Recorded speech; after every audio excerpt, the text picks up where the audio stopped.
and boosting Trump back in 2016. But I also think there are Americans who are engaged in this kind of propaganda. And whether they should be civilly or even in some cases criminally charged is something that would be a better deterrent. Wow. That was after the second assassination attempt on Donald Trump. Look, I said it yesterday. I know it hurts to hear.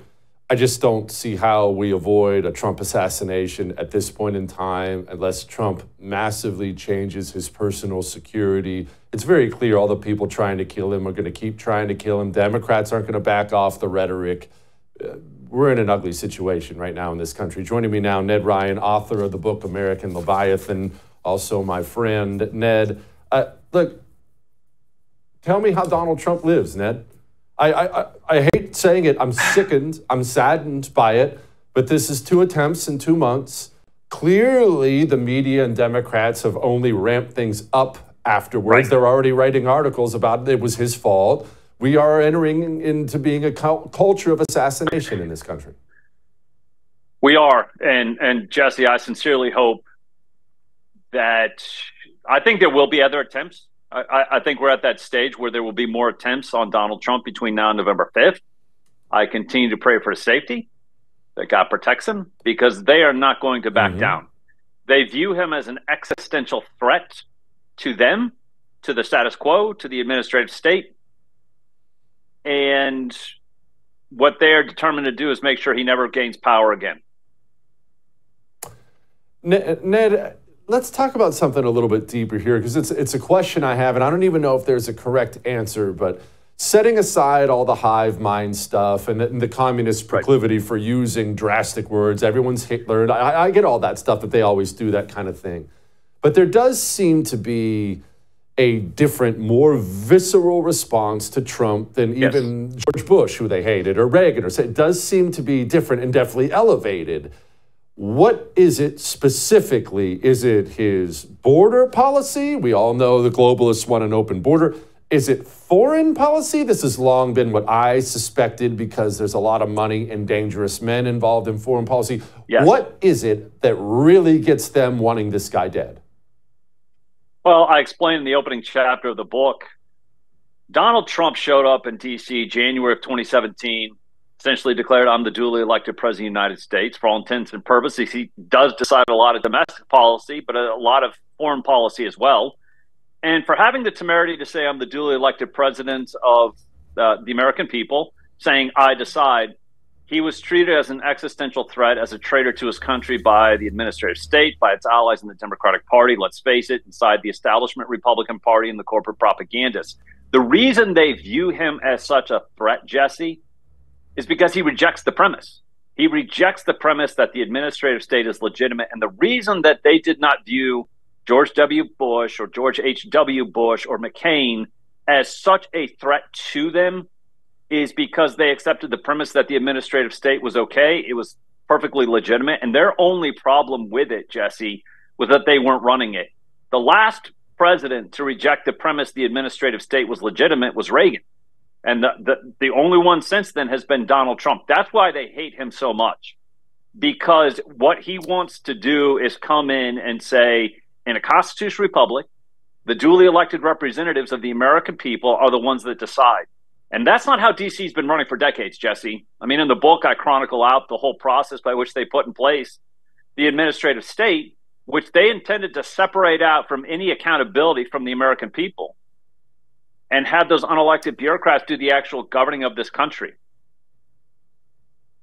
You do. You lay it out very clearly in American Leviathan, and that's why I wanted to ask you about it. And I wanted to ask you about, how do we take it down, Ned? Because when you, especially when you dig into your book, which I highly recommend people buy, it seems so all-encompassing. Our government is huge. The administrative state is enormous. It is extremely powerful. It is full of America-hating commies who despise the American citizen. They despise our freedoms. And without a Congress willing to defund it, I don't care who, we could resurrect George Washington and put him in the Oval Office. We can't take it down.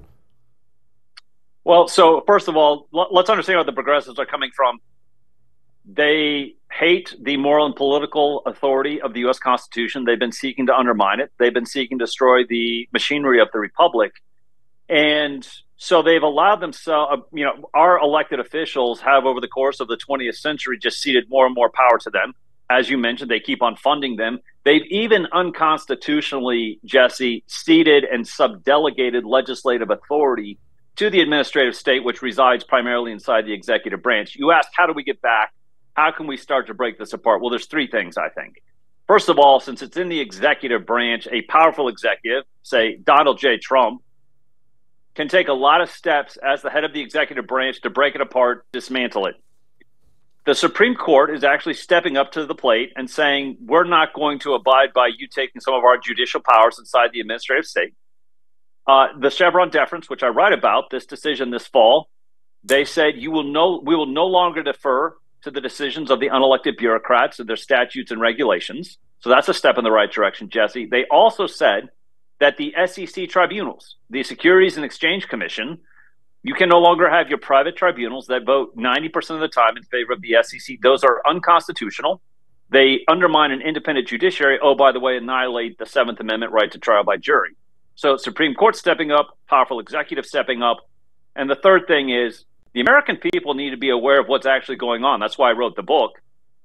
And when enough of the American people understand what's taking place and reject the legitimacy of the administrative state, I think that's the beginning of the end for it. I totally agree with you on that, Ned. I've been speaking about this a lot lately, about how it's up to all of us. Every ounce of legitimacy we grant to the administrative state is an ounce of legitimacy they will use to assault us. We have got to stop revering things like the FBI. It's up to all of us, isn't it?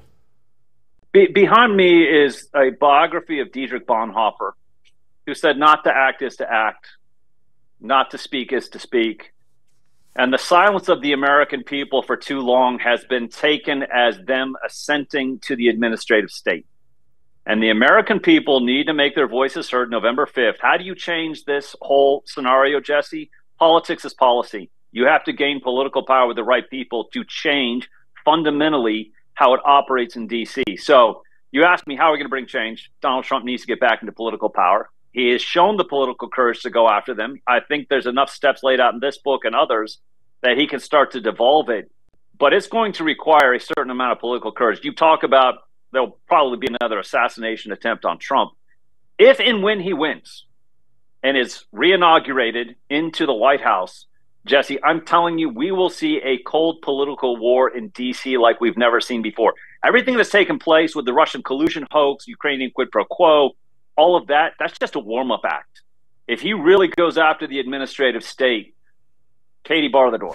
I would thank you for coming to my YouTube channel, but I know how brilliant it is, and I know you love it here. So subscribe and watch. We're going to start really ramping things up and putting some funny stuff, some interesting stuff out there, some collaborations. Either way, my YouTube channel is officially the place to be. So stick around.